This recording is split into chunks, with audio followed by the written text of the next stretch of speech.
Ver un día más. Bienvenidos a todos. Qué bendición tenerlos por acá.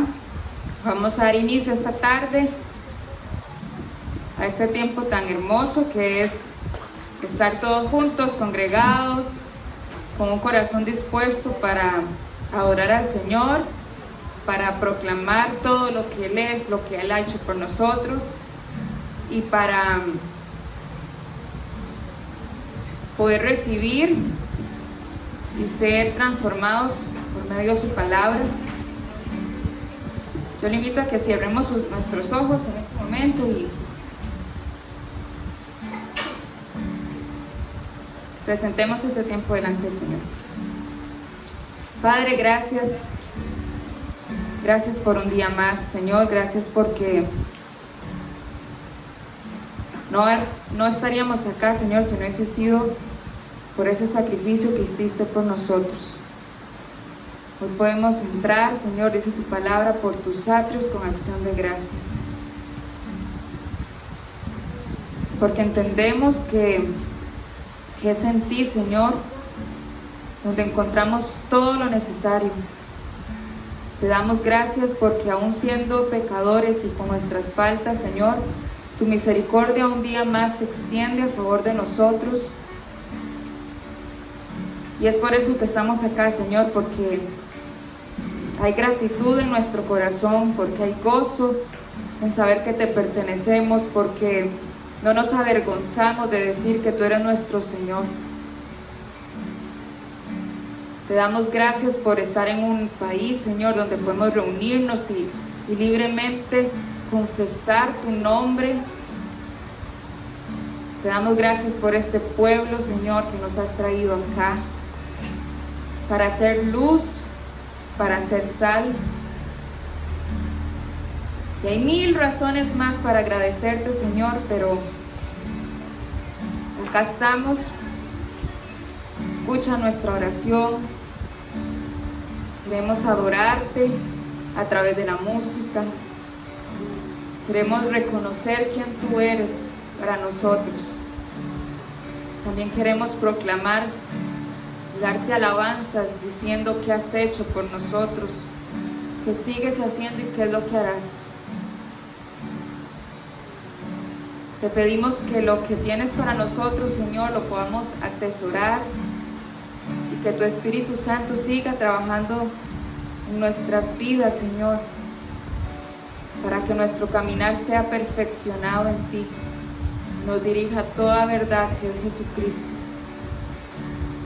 Te damos gracias por todo, Señor, y sobre todo por el hermoso regalo de la salvación, por el hermoso regalo de ser justos delante del Padre. Ponemos todo esta tarde en tus manos, Señor, en el nombre de Jesús. Amén. Yo les invito a que si gustan se ponen sobre sus pies y vamos a adorar al Señor. Y hoy meditaba en la mañana que hay nombres hermosos, ¿verdad? Los papás son creativos en poner, pero no hay un nombre que se compare a otro que el nombre de Jesucristo, porque sabemos que en Él hay vida, hay paz, hay salvación. Y eso es lo que le queremos invitar en esta tarde, a que usted junto a nosotros podamos decir: Señor, tú eres hermoso, eres poderoso, y que podamos decir todos esos atributos que distinguen al único gran yo soy, que es Jesucristo.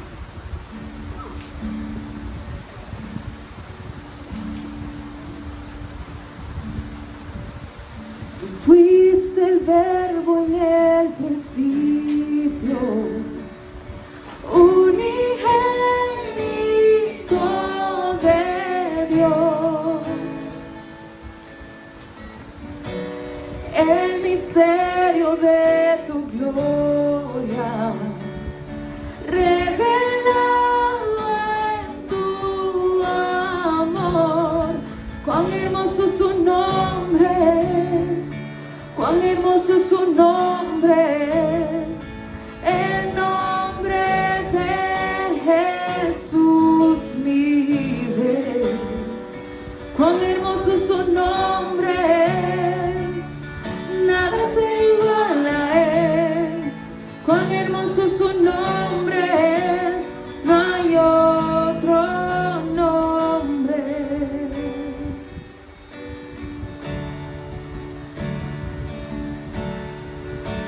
Pagaste el cielo por salvarme.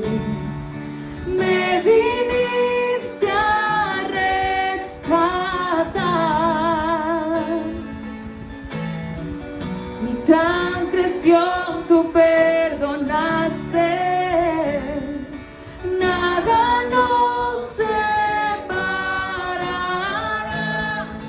Majestuoso su nombre.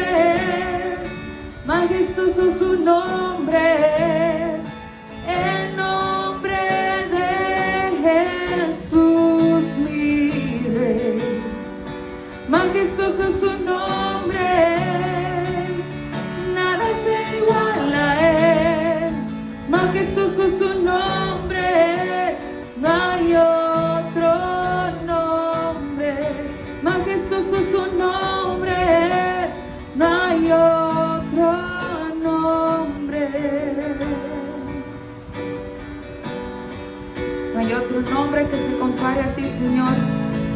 Tú que venciste la muerte, tú que eres poderoso, victorioso, el gran yo soy. A ti te damos la gloria y honra en esta tarde, Señor.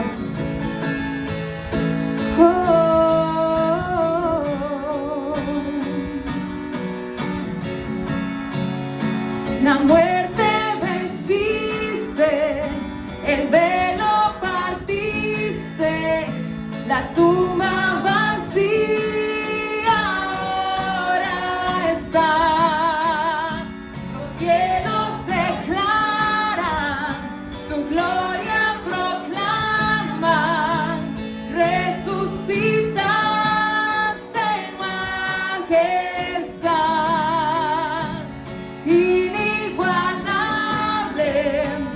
Incomparable, hoy y por siempre reinará. Tuyo es el reino, tuya es la gloria, tuyo el poder y autoridad. Poderoso su nombre es, poderoso su nombre es, el nombre de Jesús mi Rey. Poderoso su nombre es, incomparable es él. Poderoso su nombre es, no hay otro nombre. Poderoso su nombre es, no hay otro nombre. Poderoso su nombre es, no hay otro nombre. Nadie se compara a ti, Señor, y por eso en esta tarde queremos gritar de tu amor. Nos sentimos honrados, Señor, de poder decir que somos tus hijos. Que tú diste tu vida por cada uno de nosotros, aun cuando no lo merecíamos, pero solo por tu gracia, por tu perfecto amor, Señor, hoy estamos acá y podemos decir que somos hijos del Rey de Reyes y Señor de Señores. Cantaremos de lo que tú has hecho por nosotros, de lo que sigues haciendo y de las promesas hermosas que alcanzaremos por medio de Jesucristo, Señor.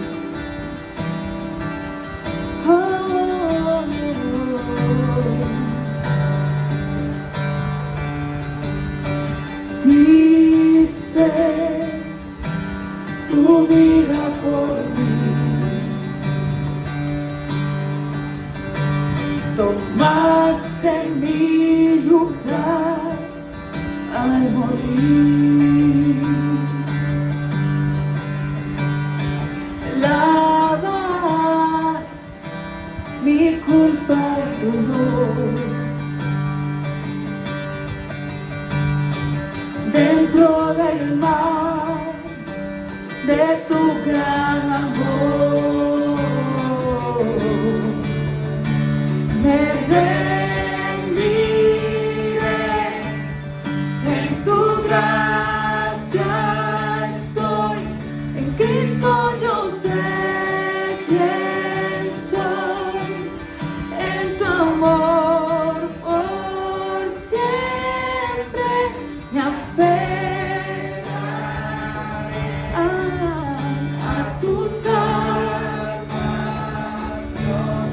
amor sin comparación, un romance eterno.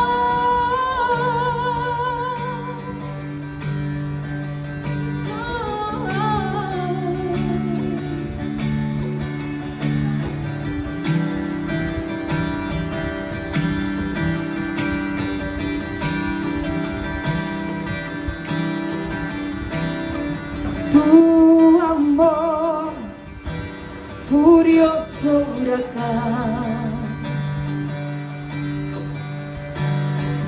que destruyó mi culpa y maldad, me rendiré en tu gracia estoy, en Cristo yo sé quién soy, en tu amor por siempre me aferraré a tu salvación, amor sin comparación, un romance eterno. Cantaré al que me rescató, cantaré al que me recibió, cantaré al que vida me dio, al Rey Por siempre cantaré, cantaré al que me rescató, cantaré, cantaré al que me recibió, cantaré al que vida me dio, al Rey por Una vez más, yo siempre. Cantaré al que me rescató, a ti, Señor. cantaré al que me recibió, Cantaré al que vida me dio, al Rey por siempre me rendiré, en tu gracia estoy, en Cristo yo sé quién soy, en tu amor por siempre me aferraré a tu salvación, amor sin comparación, un romance eterno. cantaré al que me rescató, cantaré al que me recibió, cantaré al que vida me dio, al Rey por siempre. Cantaré al que me rescató, cantaré al que me recibió, cantaré al que vida me dio, Al Rey por siempre. Una última vez. Cantaré al que me rescató, cantaré, cantaré al que vida me dio, al Rey por siempre.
Yep.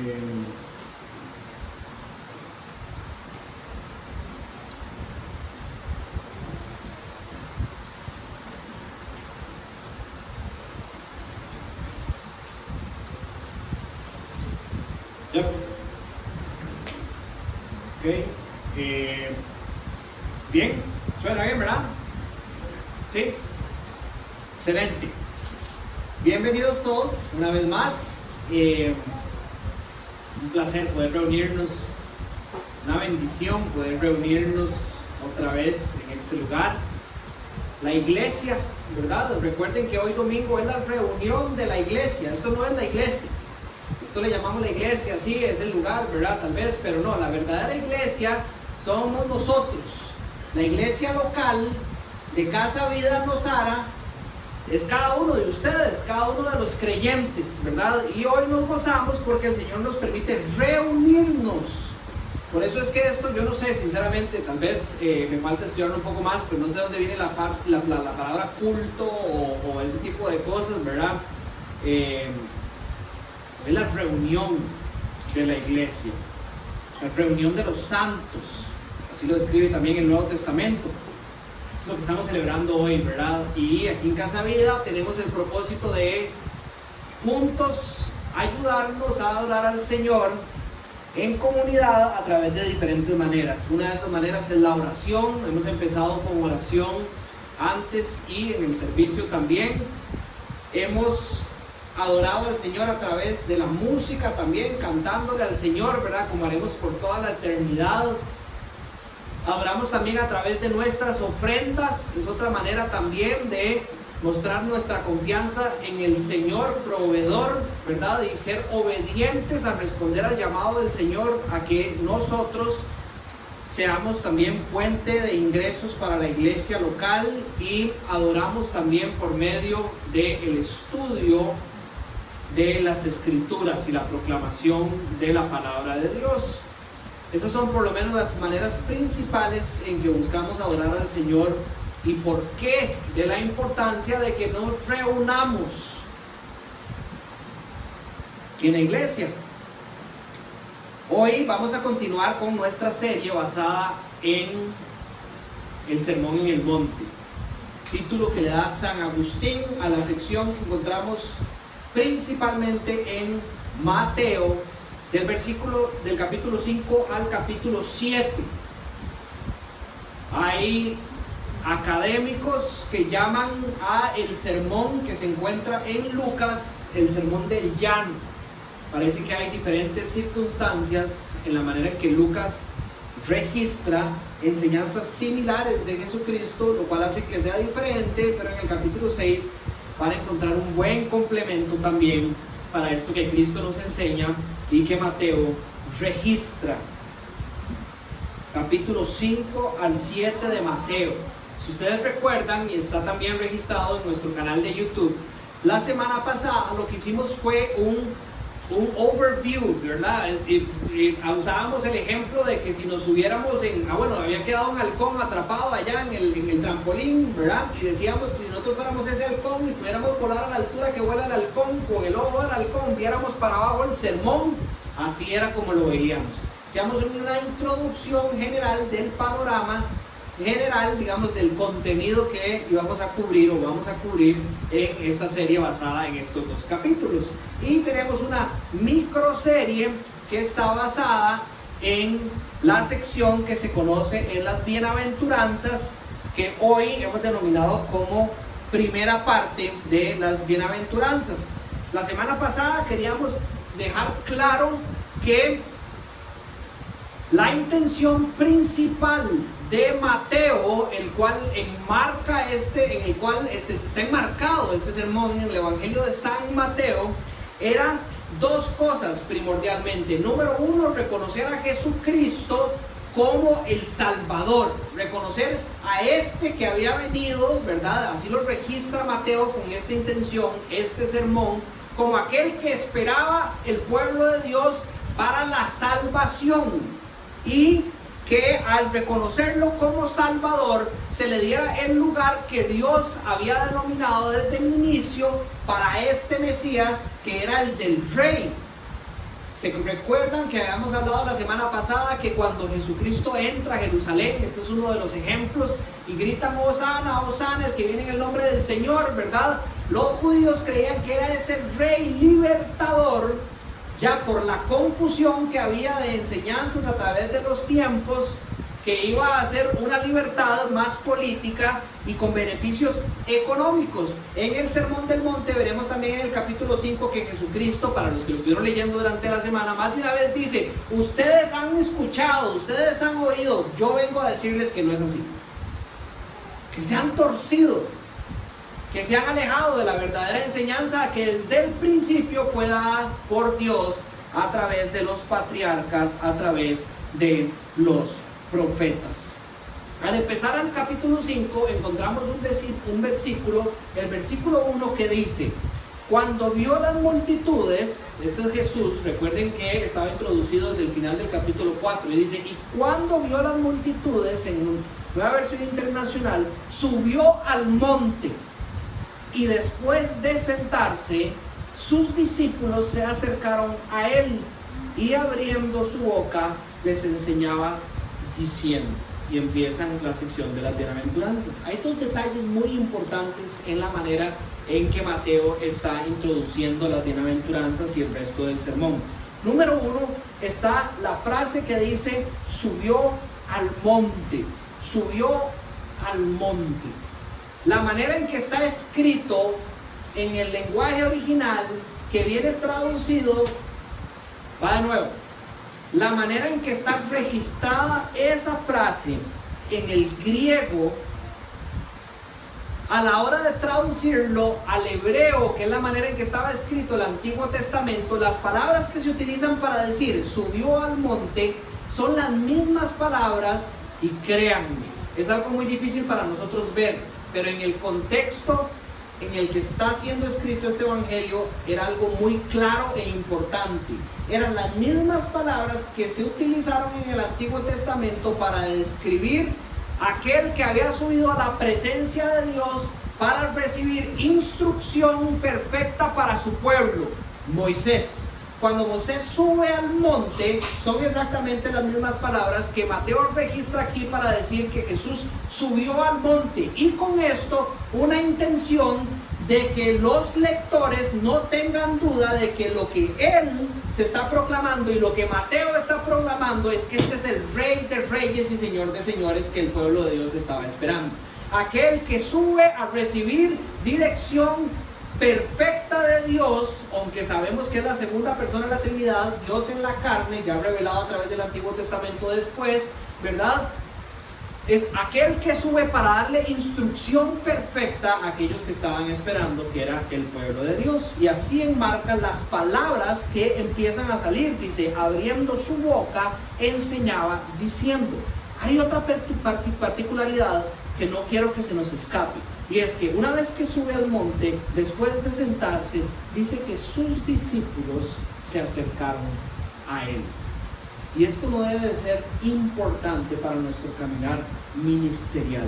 Nosotros enseñamos la semana pasada que Jesucristo es el Rey, que nosotros como cristianos, al encontrarnos con este Rey, queremos obedecer al Rey, y que lo quiera o no quien quiera, no hay nada que se pueda alegar para bajarlo de ese trono que Dios le ha dado. Es un Dios soberano, está sobre nosotros, es un Dios que es Dios, quiera usted o no lo quiera usted. Es un Rey, es un Rey que es Rey, lo quiera usted o no lo quiera usted. Ese es ese Rey soberano que está sobre todas las cosas y tiene autoridad, como lo decía Ches ahora. Dios le dio un nombre que está sobre todo nombre, y ese nombre puede ser dos, depende como usted entienda el texto. Número 1, Señor. Número 2, Jesús, o el mismo, si entiende la intención del texto. El nombre de Jesús es el nombre de Señor, el mismo nombre que tenía el Dios del Antiguo Testamento, soberano sobre todas las cosas. Ahora, aunque ese Dios soberano es el que como estudiábamos la semana pasada, se acerca al pueblo y de una manera milagrosa es el que transforma los corazones para que ahora nosotros podamos ver, o abre los oídos para que nosotros ahora podamos escuchar. Nosotros tenemos la responsabilidad, genuina decisión de acercarnos a Él como respuesta a este encuentro. El rey sube al monte y después de sentarse, sus discípulos se acercaron a Él. ¿Y por qué quiero hacer énfasis en esto? Porque aunque en las bienaventuranzas nosotros vamos a estudiar, como lo decía la semana pasada, que esto no se trata de algo que usted tiene que hacer para ganar el favor de Dios, sino que es Dios diciendo, porque ustedes son esto, ustedes se ven así. Por lo que yo he hecho en ustedes es que ustedes se ven así. Ahora vamos a profundizar en las primeras 3 bienaventuranzas para entender esto bien. Aunque Dios está diciendo, esto es lo que yo hice en ustedes, la respuesta natural de ese milagro en nosotros es acercarnos al Rey. Es quitarnos nosotros de en medio del trono y dejar que el Rey sea el que se siente. Jesús utilizó palabras muy similares cuando habló de Él siendo el buen pastor. Yo soy, ¿verdad? Una de los 7 yo soy que encontramos en el Evangelio de San Juan, donde Él por medio del yo soy se está proclamando Dios. Yo soy el buen pastor. Y dice que las ovejas escuchan mi voz. ¿Y qué hacen las ovejas? Lo siguen. Lo siguen. Sí, es cierto, hay ovejas que se pierden y Él va y las busca, ¿verdad? Pero lo normal es que cuando nosotros escuchamos la voz del buen pastor, cuando usted ha sido transformado por ese Rey y se ha encontrado con ese Rey, usted se acerca a Él sabiendo que es un buen Rey, que es ese Rey que Dios ha prometido desde siempre. Yo no sé, usted se acuerda tal vez cuando no era creyente, cuando no era cristiano, ¿verdad? O puede ser que aquí haya alguien que no sea creyente o no sea cristiano, ¿verdad?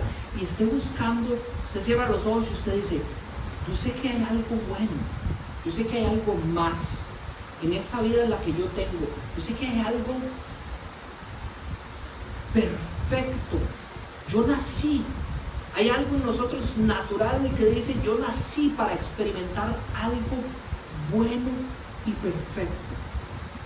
Eso es lo que viene con la relación de este Rey. Eso es lo que viene con la comunión de vivir con este Rey, de acercarse a Él, de seguirlo a Él, de que cuando Él abre la boca, nosotros escuchamos en comunión con Él. Pero bueno, vamos a entrar en esto más adelante. Vamos a leer las bienaventuranzas, las 8 bienaventuranzas, y hoy vamos a profundizar en las primeras 3. Usted me puede seguir, lo voy a leer en Nueva Versión Internacional.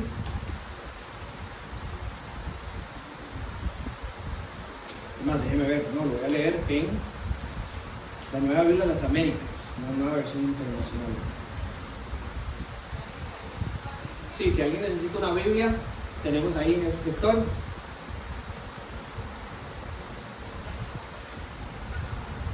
Ok. La Nueva Biblia de las Américas dice de esta manera: bienaventurados los pobres en espíritu, pues de ellos es el reino de los cielos. Bienaventurados los que lloran, pues ellos serán consolados. Bienaventurados los humildes, pues ellos heredarán la tierra. Bienaventurados los que tienen hambre y sed de justicia, pues ellos serán saciados. Bienaventurados los misericordiosos, pues ellos recibirán misericordia. Bienaventurados los de limpio corazón, pues ellos verán a Dios. Bienaventurados los que procuran la paz, pues ellos serán llamados hijos de Dios. Bienaventurados aquellos que han sido perseguidos por causa de la justicia, pues de ellos es el reino de los cielos. Bienaventurados seis cuando os insulten y persigan y digan todo género de mal contra vosotros falsamente por causa de mí. Regocijaos y alegraos, porque vuestra recompensa en los cielos es grande, porque así persiguieron a los profetas que fueron antes que vosotros. Lo primero que me gustaría hacer es definir la palabra bienaventurados. Nueva versión internacional, la palabra que se utiliza es dichosos. Pero la palabra bienaventuranza, hasta donde pude profundizar, tiene una connotación superior a la definición de benditos o a la definición de dichosos.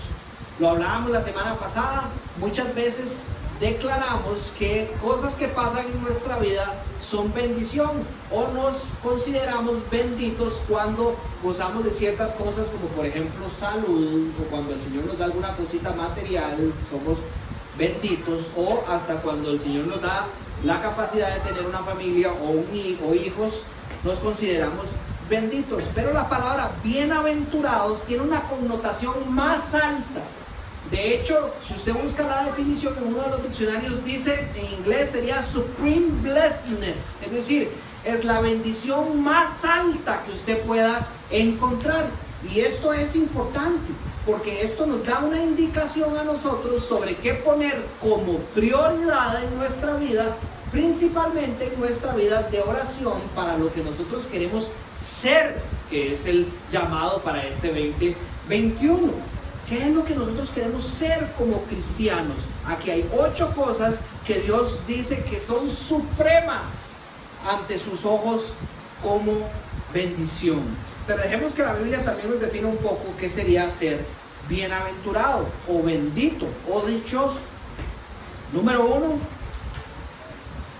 el conocer el perdón de Dios nos hace bienaventurados. El cristiano es el que conoce el perdón de Dios.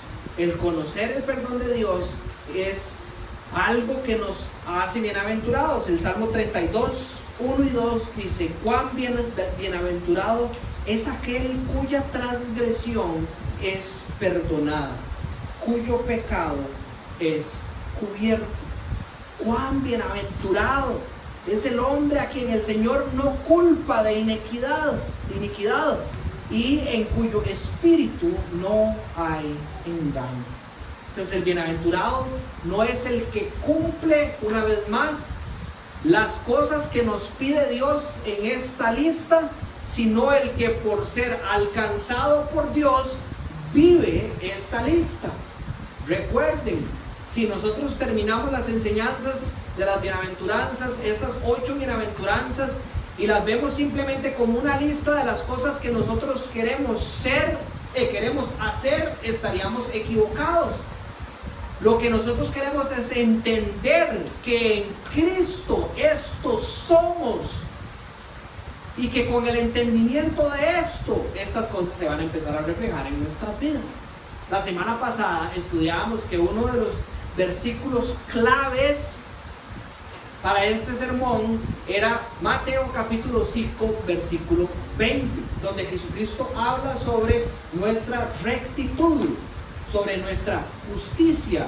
Es la palabra que se utiliza también en español, pero está hablando de rectitud, y dice que la rectitud de nosotros tiene que ser más alta, y para ponerlo en nuestro contexto, de la rectitud de cualquier persona que usted considere recta en este mundo, mucho más alta, es la palabra que utiliza Jesucristo, si usted quisiera aspirar a entrar en el reino de los cielos.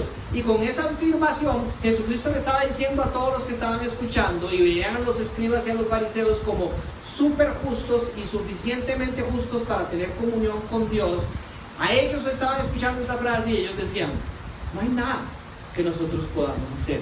Y de ahí caen de rodillas ante el Salvador y el Rey. la misma dirección que hoy empieza a tejer Jesucristo por medio ya de las bienaventuranzas, viendo más al detalle. Ese era un versículo clave. Otro versículo clave de este sermón es Mateo capítulo 6, versículo 33. Busquen sobre todas las cosas, busquen de sobremanera, busquen de manera superior el reino de los cielos, y lo demás que viene enseñando Jesucristo en este mismo sermón se dará por añadidura. Pasará como resultado de buscar sobre todas las cosas de Dios, las cosas del reino de los cielos. Entonces, una vez más, el bienaventurado no es, para entender bien la palabra bienaventurados, como lo vimos también en el Salmo 32, no es alguien que hace cosas para alcanzar el favor de Dios, sino es aquel que por haber sido alcanzado por Dios actúa, da frutos que muestran esa comunión que hoy tiene con su Señor. Esa sería otra manera de definir lo que es ser dichoso, bienaventurado o bendito. Es aquel que se deleita en su relación con el Señor. Una persona dichosa para la Biblia es aquel que se deleita, que se goza cuando pasa tiempo con el Señor. Y por esto yo no estoy diciendo que aquí hay algún perfecto, ¿verdad?, que pasa gozándose todo el día y la noche con el Señor. Pero es aquel que puede reconocer que estar alejado del Señor no trae gozo para su vida, y que cuando anda por los caminos del Señor se deleita en ellos y quiere cada día más y más de ellos. El Salmo 1 y 2 dice así: cuán bienaventurado es el hombre que no anda en el consejo de los impíos, ni se detiene en el camino de los pecadores, ni se sienta en la silla de los escarnecedores, sino que en la ley del Señor está su deleite, y en su ley medita de día y de noche. Yo creo que todos los que estamos vivos y tenemos al Señor en nuestro corazón, podemos volver a ver atrás y recordar esas cosas que podríamos considerar consejos de impíos o caminos de pecadores, es decir, recibir de personas que no caminan con el Señor consejo para actuar en ciertas situaciones.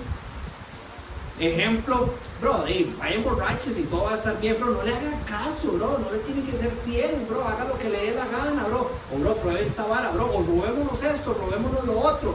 Esas cosas, esos caminos de pecadores o consejos de impíos, en algún momento no sonaban mal, no sonaban tan mal, pero en el momento en que usted ha sido transformado por el poder de Dios, que ahora es una persona que la Biblia describe bienaventurado, su placer está en no caminar en esos consejos, no se detiene en esos caminos, no se sienta en ese tipo de sillas, sino que en la ley del Señor está su deleite, y en su ley medita de día y de noche.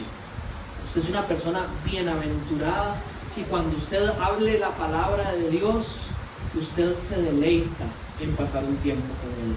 Si cuando usted escucha una prédica de algún amigo suyo, de alguna persona por internet, usted escucha las verdades del Señor, hay algo dentro de usted que se carga de un gozo al estar en la presencia del Señor. Ese es un deleite. Yo tengo un amigo que él no sabe que yo soy amigo de él, pero yo soy amigo de él. Es muy amigo del pastor Pano, que se llama el hermano Elías. Yo no lo conozco al hermano Elías, pero soy amigo de él en Facebook. Recientemente nos dimos cuenta que tiene Facebook. Y Pano siempre lo describe como una persona que se deleita en su relación con el Señor. Y créame, el hermano Elías no es ningún perfecto, él jamás diría que él es perfecto, pero ahora que lo sigo en Facebook, si ustedes quieren seguir al hermano Elías, por favor, nada más díganme, no se van a arrepentir. Vieran las cosas que escribe, ¿verdad? Pablo le llama proverbios.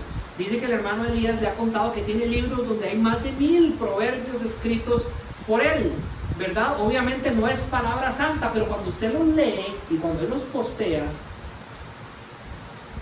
mira qué hermoso. El otro día, es más, me acuerdo de uno, el otro, no me acuerdo cómo lo escribió él, lo escribió súper más bonito de lo que yo lo voy a decir, pero hacía una relación, probablemente vive en San Ramón, metido en una montaña, anda vestido con túnica todo el día, ¿verdad? Hablaba sobre el canto de las chicharras, ¿verdad? Y decía, qué imponente, impresionante y maravilloso es escuchar a todas las chicharras cantando juntas. Dice, así de igual de imponente y maravilloso es y va a ser escuchar al pueblo de Dios cantarle salmos y alabanzas a Dios. Es una persona como que tiene una relación ahí con el Señor tan especial, se deleita en su relación con el Señor. Y aunque yo verdaderamente no lo conozco, pero cuando yo leo esas cosas, yo digo, Él tiene algo lindo, ¿verdad? Que es un producto, yo sé, de su deleite en esto, que se ve reflejado en sus frutos de esa manera. La comunión con Dios es algo hermoso, y el que es bienaventurado se deleita en ella.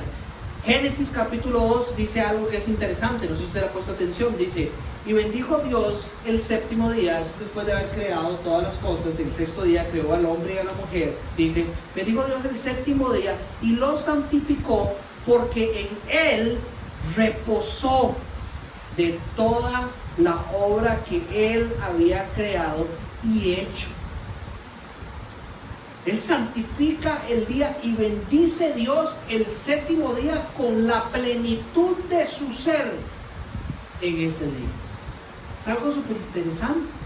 Ya habíamos leído en el capítulo 1, versículo 28 de Génesis, que la manera en que el Señor va bendiciendo su creación, primero lo hace con los animales y después lo hace con los hombres, es por medio de la comunión con ellos. Él bendice al hombre y a la mujer en el versículo 28, dándole palabra, relacionándose con ellos, acercándose en comunión y dándoles instrucción. Eso es lo que Él llama bendición. Él los bendice por medio de la comunión. El séptimo día Él lo bendice reposando en Él, teniendo Él completa comunión con todo lo que Él había creado y había designado como bueno. Bienaventurados son aquellos que viven en esa comunión donde el Señor reposa en uno, cosa que se perdió con la caída, de lo que vamos a hablar un poquito más adelante. Pero eso es ser bienaventurado, nada nuevo, simplemente nos hemos desviado. No sé si ustedes hicieron el ejercicio esta semana, pero si usted hace una lista de las 8 cosas que usted diría que son bendiciones para su vida, no sé, tal vez me voy a aventurar aquí, pero dudo mucho que se parezcan a las 8 cosas que Dios nombra como lo mejor que un cristiano puede estar experimentando por ser ya cristiano. Entonces Jesús nos está diciendo, bueno, está llamándonos a corregir nuestro caminar. Bienaventurado es el que camina en la misma dirección que Cristo. Génesis 12, versículo 2 y 3, cuando Dios le está dando su promesa a Abraham, dice que haré de ti, dice, una gran nación y te bendeciré y engrandeceré tu nombre y serás bendición. Dice, bendeciré a los que te bendigan y al que te maldiga, maldeciré. En ti serán benditas todas las familias. El que va en contra de lo que yo considere bendición es maldición. Por ende, bienaventurado es contrario a estar maldito. Bienaventurado es sinónimo, podríamos decir, de ser fiel y obediente a Dios. Entonces, ¿quién es aquel que es bienaventurado? El que una vez más, por su relación con Cristo Jesús, por lo que el Rey ya ha hecho en usted, vive una vida de obediencia y de fidelidad a Dios, buscando cada día ser más fiel y obediente a su Rey. Todos tenemos que revisar nuestro corazón. Aquí no hay nadie exento.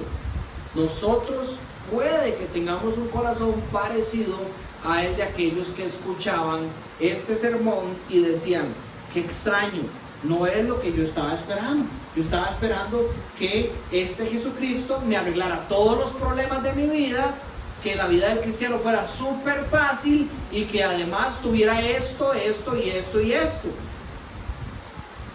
Yo estaba esperando que el Dios del pastor, que tal vez le dio ese carro, ¿verdad?, sea el mismo Dios mío, entonces que me dé un carro igual o mejor. Puede ser que nosotros estemos confundidos y creamos que ese es el Dios de la palabra de las Escrituras. No puede ser que nosotros vivamos una vida donde creamos que las bendiciones son comidas, bebidas, cosas materiales o hasta trabajo.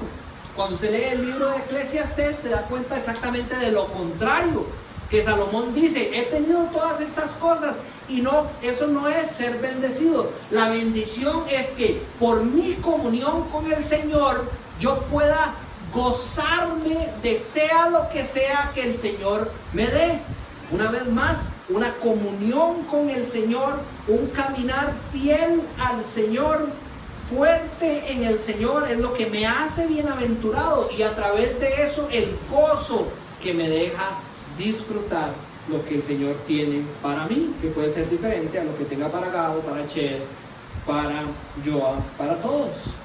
El Señor le da a usted es suficiente para que usted se goce y se considere bienaventurado por lo que Él hace.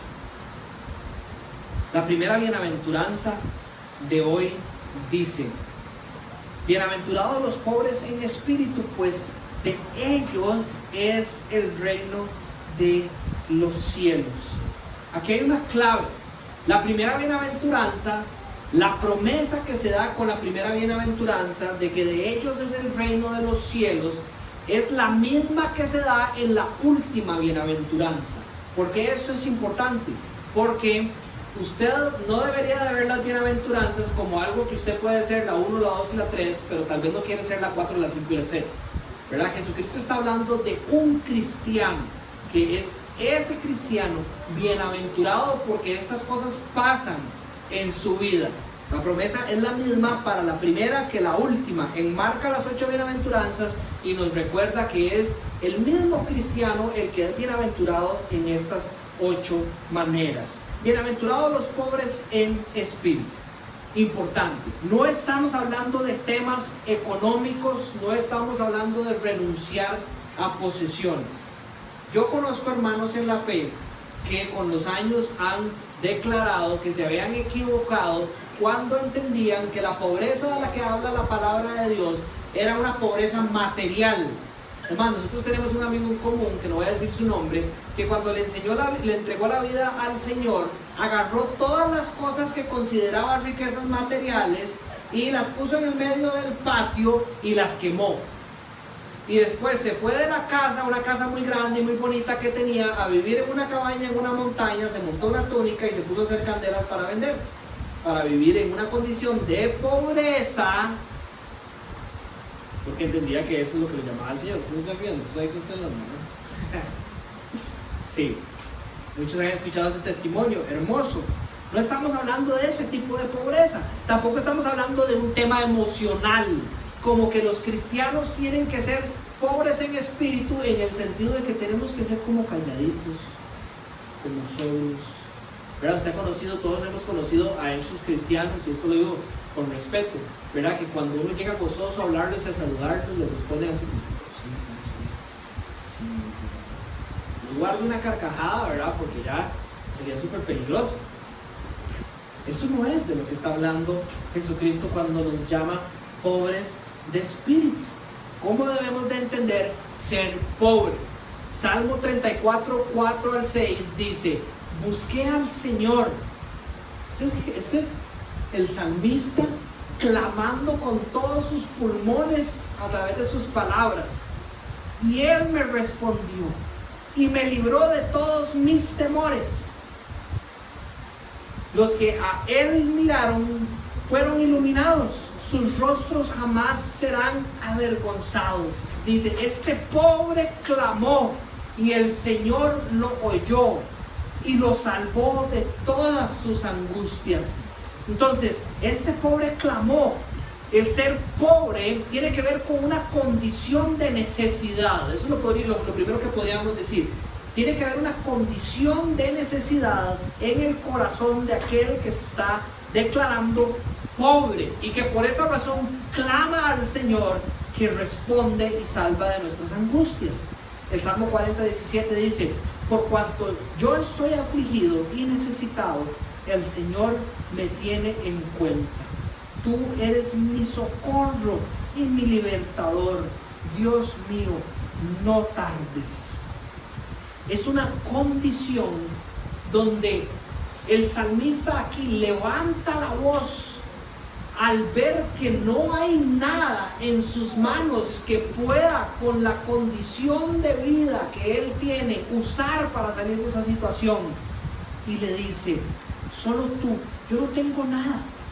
Eres mi socorro y mi libertador. Estoy afligido y necesitado por la condición en la que estoy. Dios mío, no tardes.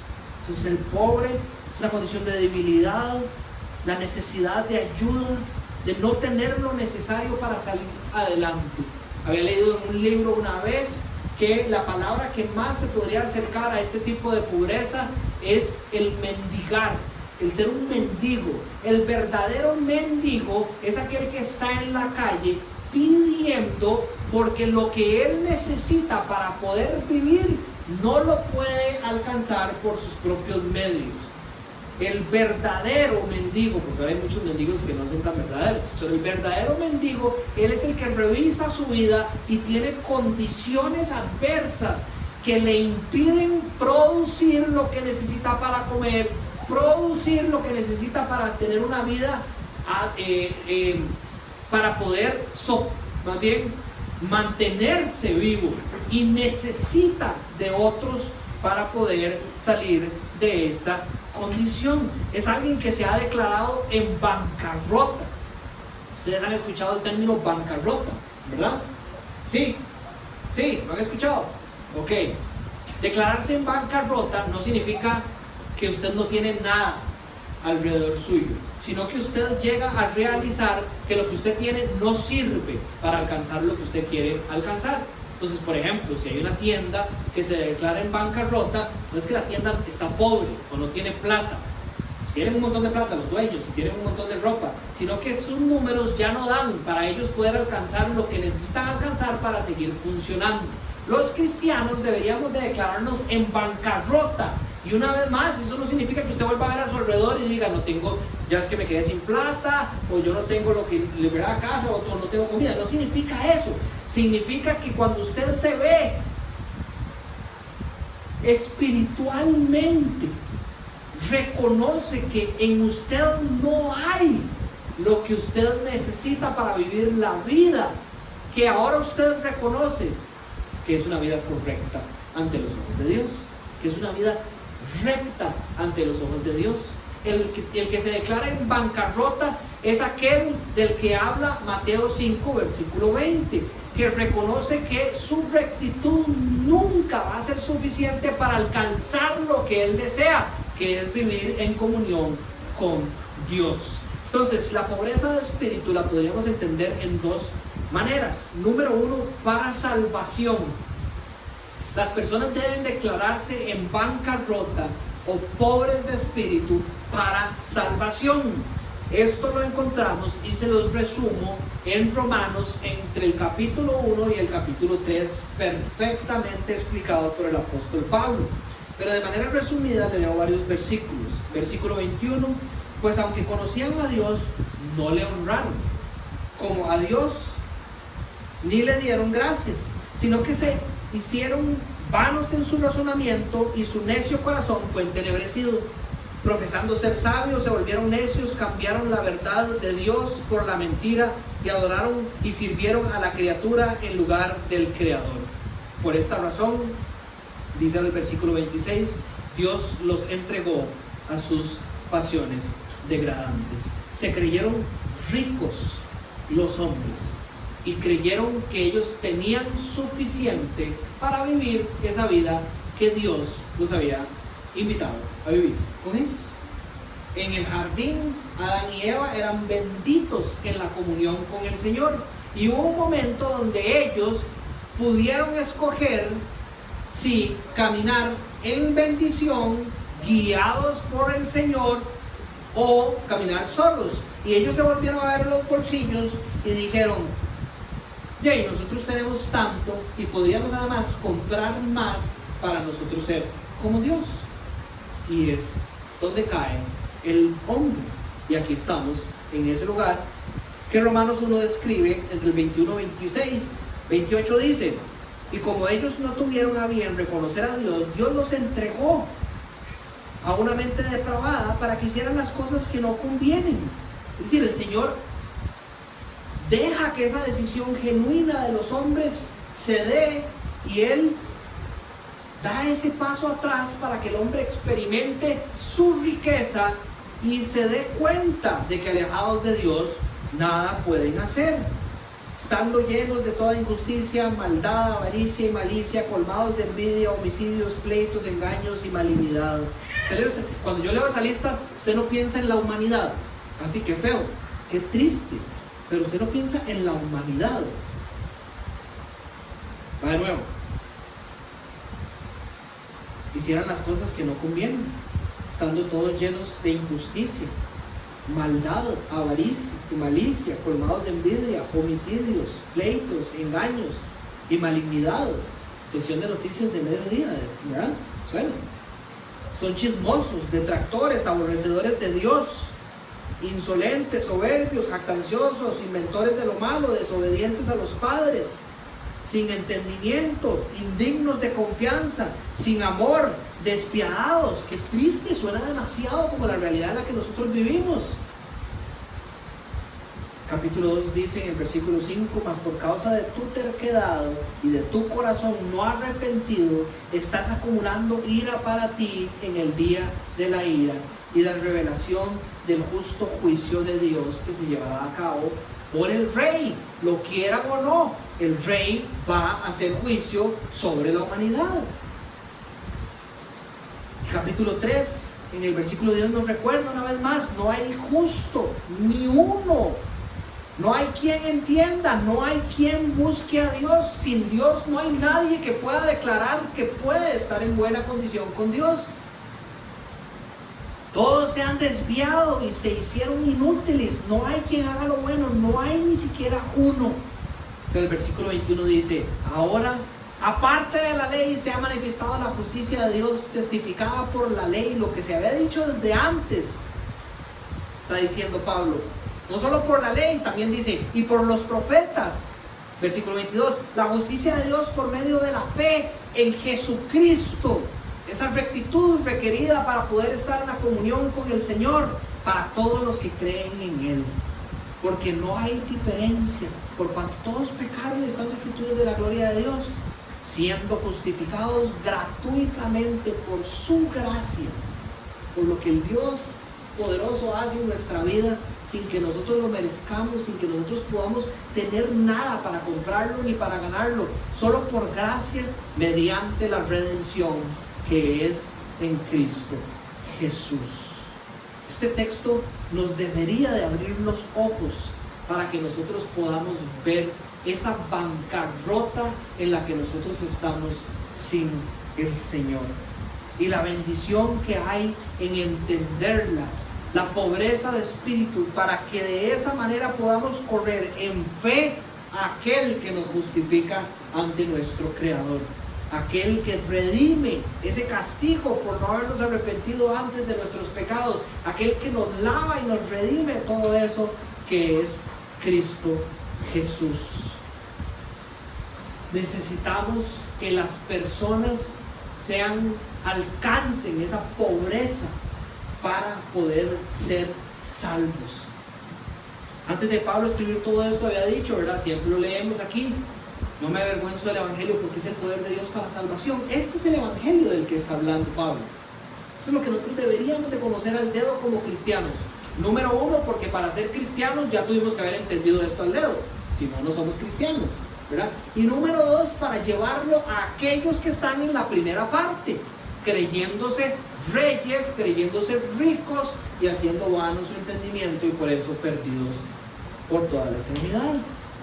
Para salvación. Necesitamos también ser pobres de espíritu como cristianos ahora para una vida santa, para la santificación. nosotros sabemos muy poco de lo que es vivir bajo la bendición del Señor. ¿Saben por qué? Porque nos encanta vivir bajo lo que nosotros hemos catalogado como bendición. Nos cuesta demasiado soltar esas cosas que el Señor nos llama a soltar, que en el fondo lo único que están haciendo es robándole la gloria a Él e impidiendo que Él nos bendiga como Él verdaderamente desea. Estamos hablando ahora de cristianos, ser pobres de espíritu para la santificación. Yo no sé si usted lo entiende de esta manera, pero cuando yo me veo y veo mi día a día, reconozco que hay áreas de mi vida donde yo todavía soy el rey. ¿A usted le pasa? Que usted sigue controlando cosas, que usted sigue creyendo que usted entiende mejor que Dios, que usted ni siquiera busca en la palabra del Señor, ¿verdad? Cada uno analice su realidad y dése cuenta en qué es usted el rey. Yo vuelvo a ver a mi esposa, todos los días quiero amarla y que ella se sienta amada, y muchas veces lo primero que hago es buscar en la bolsa que tengo yo aquí sobre los truquitos que yo he acumulado durante muchos años para hacerla sentir amada. Tengo ya 3 hijos y tengo unos padres que me han dado un ejemplo y aquí están presentes. Ellos han sido unos buenos padres, pero muchas veces busco en la bolsa de truquitos de lo que ellos me han heredado para yo criar a mis hijos, porque creo que yo tengo suficiente para jugármela sola. Yo soy el rey. La bancarrota espiritual me debería de llevar sobre todas las cosas a buscar al Rey y su dirección para caminar la vida santa, para experimentar lo que verdaderamente es ser bendecido. No importa si se lo digo a su abuela, o se lo digo a su papá, o se lo digo a quien sea. No importa si se lo digo a su pastor, sea como fueron los de Berea, ¿verdad? Que cuando Pablo les hablaba, ellos iban a la palabra de Dios a revisar a ver si lo que Pablo estaba diciendo iba de la mano con las escrituras. Seamos así, siempre vaciemos y botemos esa bolsa de truquitos que nos hace creernos el rey en muchas áreas de nuestras vidas y vayamos humildemente, vamos a llegar a eso, a la presencia del Señor, pobres, declarando nuestra bancarrota, buscando en Él la necesidad para criar a los hijos, para amar a la esposa, para hacer el trabajo como Dios nos manda, para todas las áreas de su vida. De ellos será el reino de los cielos. Bienaventurados los que lloran, pues ellos serán consolados. Es cierto que nosotros como cristianos somos consolados y experimentamos la paz de Dios en momentos de sufrimiento, en momentos de traición, en momentos de dolor o de pérdidas. Pero eso tiene que significar algo que va más allá que simplemente esto. El contexto en el que está el sermón no nos permitiría pensar que vamos a ser consolados nada más de cuando lloramos por cuestiones de tristeza de las situaciones que nos rodean. Esto deberíamos de entenderlo más bien así. Nosotros que somos bienaventurados porque reconocemos ahora la pobreza espiritual que nosotros tenemos, es decir, nuestros ojos han sido abiertos y ahora podemos reconocer la necesidad de depender para todas las cosas de ese Rey. Esa dependencia nos ha mostrado la necesidad de caminar de la mano de nuestro Señor, porque nuestros ojos han sido abiertos, y cuando nuestros ojos han sido abiertos, reconocemos quién verdaderamente somos y lloramos por eso. Va de nuevo. La bancarrota espiritual viene con la capacidad de reconocer quién yo soy. Eso me lleva a la pobreza del espíritu. Al yo reconocer quién yo soy, me dan ganas de llorar. Ese es el significado de esta bienaventuranza. Bienaventurados o dichosos son los que lloran por ese estado que han alcanzado gracias a Dios. Ellos serán consolados. Nuestros ojos han sido abiertos y el resultado de eso es llorar. Cuando yo reviso mi vida y veo que la lista de Romanos 28 todavía hay elementos que son parte de mi vida. ¿Recuerdan Colosenses capítulo 3? A partir del versículo 5, y vemos esa lista de cosas feas que todavía tenemos los cristianos, que podríamos usar esta misma lista. Cómo actuamos a veces con maldad, cómo somos a veces injustos, avaros, cómo hay malicia todavía en nosotros, cómo nosotros todavía somos ocasionadores de pleito, engañamos, somos chismosos, somos insolentes, somos soberbios. Mis ojos fueron abiertos y por eso he entregado mi vida al Salvador.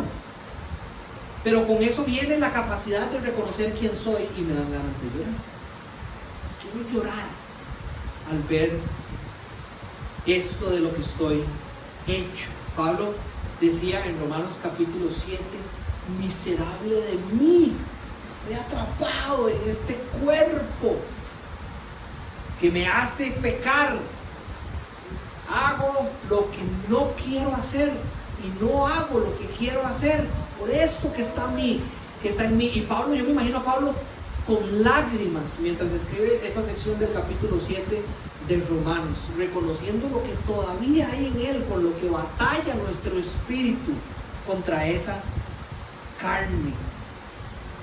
El Salmo 130 dice: Señor, si tú tuvieras en cuenta las iniquidades, ¿quién, oh Señor, podría permanecer? Es decir, Señor, si tú guardaras, digamos, si todavía tuvieras presente todo esto malo que yo hago, ¿quién podría estar enfrente tuyo? Pero dice el versículo 4, pero en ti hay perdón. Y de esa manera es que somos consolados. Bienaventurados son los que lloran, porque serán consolados. Hay consuelo que viene con la pobreza de espíritu, con el entender quién yo soy, con todo esto que hay en mí, porque el Evangelio dice que el rescate del Señor, la salvación de nosotros, no es simplemente para sacarnos de un estado de pecado y dejarnos ahí, sino para transformar nuestro ser y cada vez llevarnos a esa estatura del varón perfecto que es Cristo Jesús. Algo que en nuestra vida seguirá sucediendo hasta el día que estemos en la presencia de Dios y suceda de manera completa. Y ese es el consuelo que viene cuando nosotros lloramos y vemos lo que nosotros somos. Esto es un punto importante que hay que entender. El llorar nunca debería de desaparecer con la madurez espiritual. El llorar nunca debería de desaparecer con la madurez espiritual. Usted estaría parado en un lugar peligroso si usted, conforme madura espiritualmente, se vuelve a ver y dice: estoy a cachete, yo estoy cada vez mejor. Además, estoy mejor que un montón de la iglesia. Ya he llevado este curso, ahora estoy llevándolo en inglés, ahora no me leo unos libros y me tiro estas prédicas, ya llevé de teología sistemática. Yo estoy mejor que los demás. Usted va en el mismo rumbo que los fariseos y los escribas. El llorar se acrecenta junto con el gozo de poder agradar a Dios por lo que Él hace en nosotros. Conforme usted más conoce a Dios, conforme usted más se para en este espejo, según las palabras de Santiago, y ve quién usted es, más ganas de llorar le van a dar, porque usted cada vez va a poder abrir más sus ojos ante la santidad de Dios y ver que tampoco santo es usted.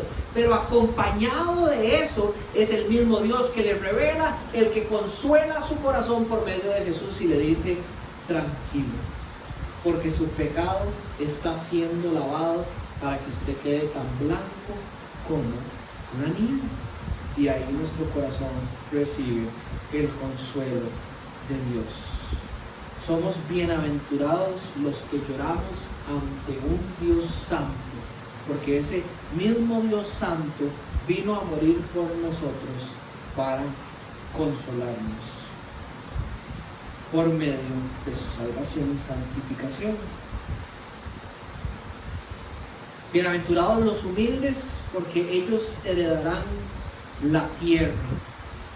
Personas creen que Jesucristo mismo estaba usando las palabras del salmista en el 37:11, Y esta es la última bienaventuranza, y por eso es como estas tres que yo entendería que dan claridad de quién nosotros somos en Cristo Jesús para lo que vamos a estudiar en las próximas bienaventuranzas. Ahora usted me dirá, todas son como demasiado parecidas o dependen una de las otras. Se lo vuelvo a recordar, usted no es un cristiano de 6 bienaventuranzas, usted no es un cristiano de 4 bienaventuranzas, usted es un cristiano de 8 bienaventuranzas, que poco a poco esto va a ir creciendo en su vida conforme usted las entiende y renuncia en las diferentes posiciones de reinado que usted pueda tener y se somete a este rey con gozo que es Jesucristo. Por reconocer que usted es pobre, es que usted llora ante la realidad de quien usted es y cae de rodillas en una posición de humildad que el Señor llama bendición. Cuando usted cae de rodillas como resultado de entender la pobreza espiritual suya, del no tener nada, lo que Cristo ha hecho por usted, llorar por ahora poder ver quién usted es ante el Señor Santo y gozarse por lo que Él hace por usted, todo esto lo lleva a usted a una posición de humildad ante Dios. Es este pastor bueno el que ha venido a su encuentro. Es este rey bueno el que ha abierto su boca para bendecir con sus palabras. Usted caiga en esta posición de humildad que lo lleva a acercarse a este buen rey. Ellos son los que heredarán la tierra, los que son estos humildes. Humildad definitivamente no significa falta de empuje. De ser una persona humilde tampoco es la persona que vive en el campo, ¿verdad? Rodeado de cabritas y ordeñando vacas, ¿verdad? O una persona que es muy humilde y no puede hacer nada, es como que está inútil ahí en su condición.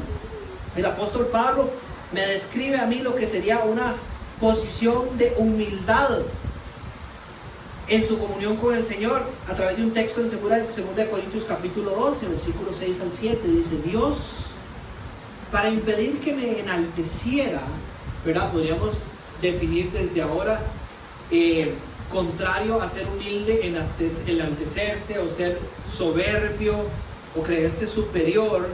Dice que le dio una espina en la carne. Lo describe como un mensajero de Satanás. Dice Pablo, para que me abofetee, para que no me enaltezca. Acerca de esto 3 veces he rogado al Señor para que me lo quitara de mí, y Él me ha dicho: te basta mi gracia, pues mi poder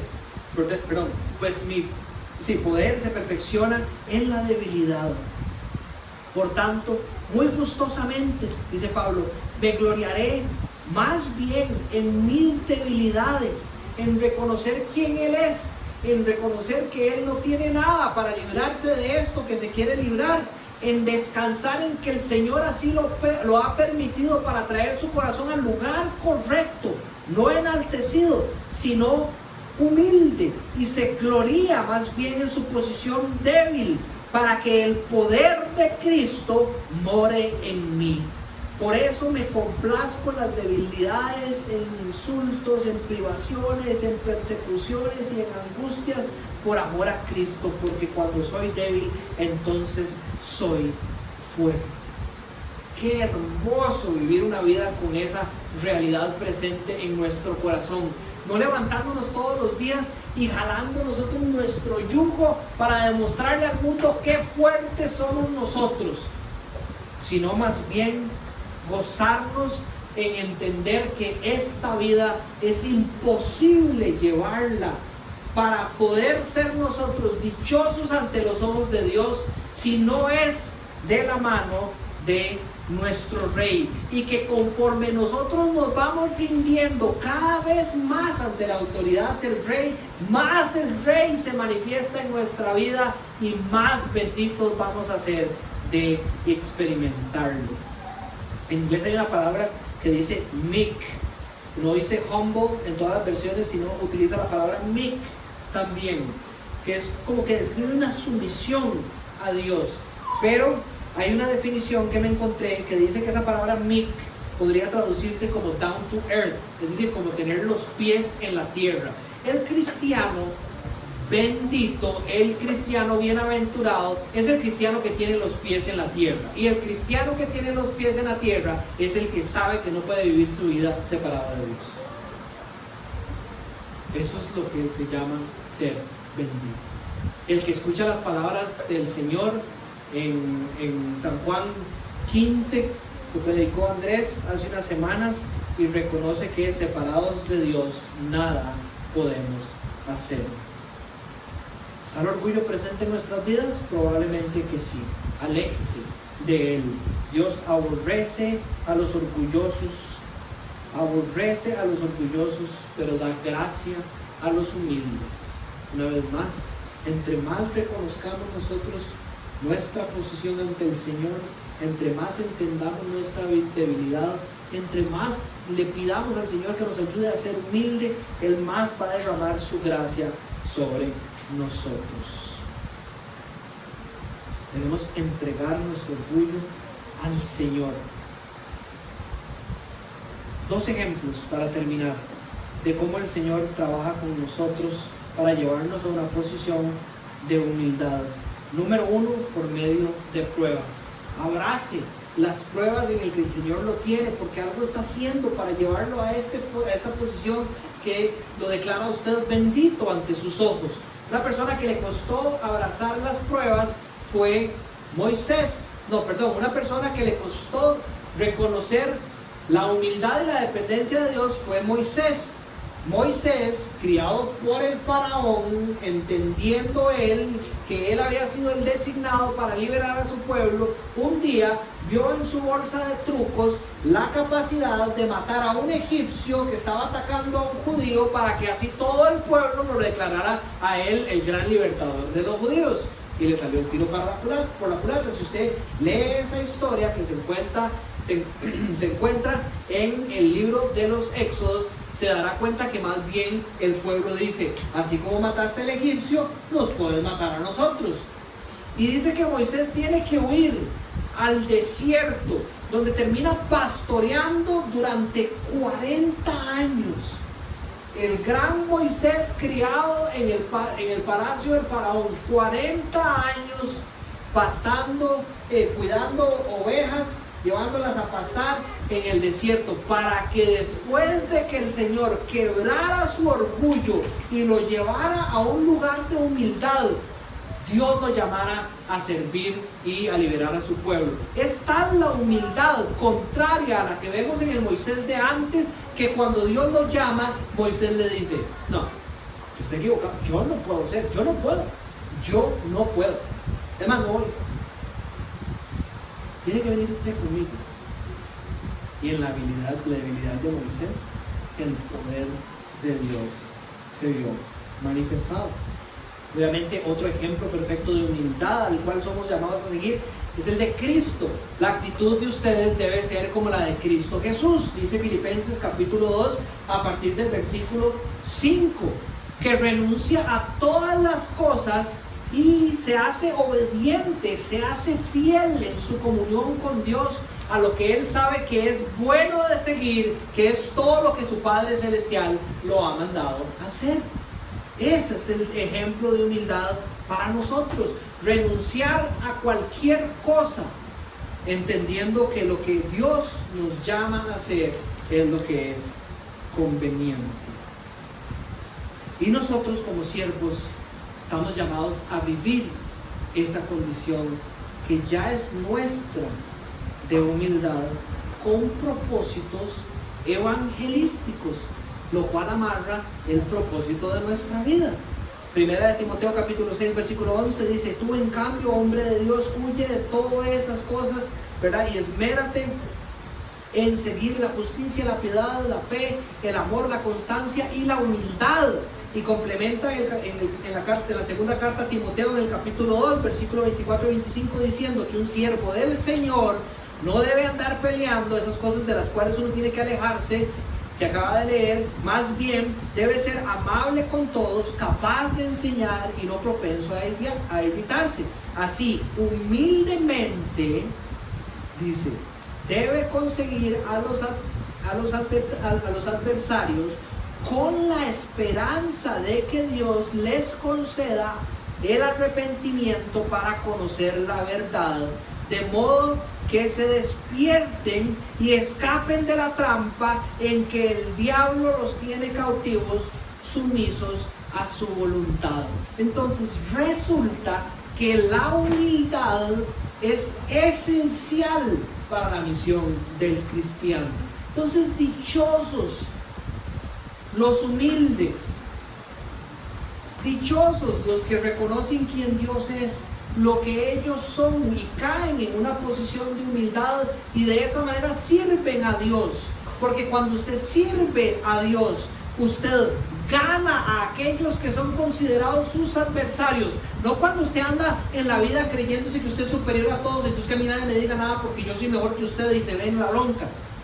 No, es con la humildad de que usted es más pecador que aquel que usted considera su adversario, y que solo por la misericordia de Dios usted fue salvo, y con esa humildad usted se acerca a aquel que usted considera su enemigo y lo ama. Y a través de esa humildad, dice el apóstol Pablo, que usted vive con la esperanza de que Dios les conceda a ellos también el arrepentimiento, para que así puedan conocer esa verdad que el Rey le ha permitido a usted concebir, conocer, para que de este modo ellos se despierten y pasen de estar en el reino de la oscuridad a el reino de los cielos, y que Dios, Cristo, sea su reino, y que por esto disfruten de la vida eterna y que hereden la tierra, dice la bienaventuranza. Entonces sí, que esta sea nuestra oración esta semana. Cristianos, ya ustedes son esto, pero nuestra oración debe estar ahí cada mañana. Señor, te necesito. No me quiero ni bajar de esta cama sin antes reconocer mi pobreza espiritual. Señor, basta recordar el día de ayer para darme cuenta de todo lo que fallé. Hasta me dan ganas de llorar. Ayúdame a ser humilde para hoy caminar de una manera perfecta, y que por medio de mi humildad otros puedan conocerte y ser salvos. ¿Ok? Bien. Vamos a cantar una última canción, y mientras José nos deleita con su guitarra, los servidores van a repartir los elementos para celebrar hoy como una familia la cena del Señor.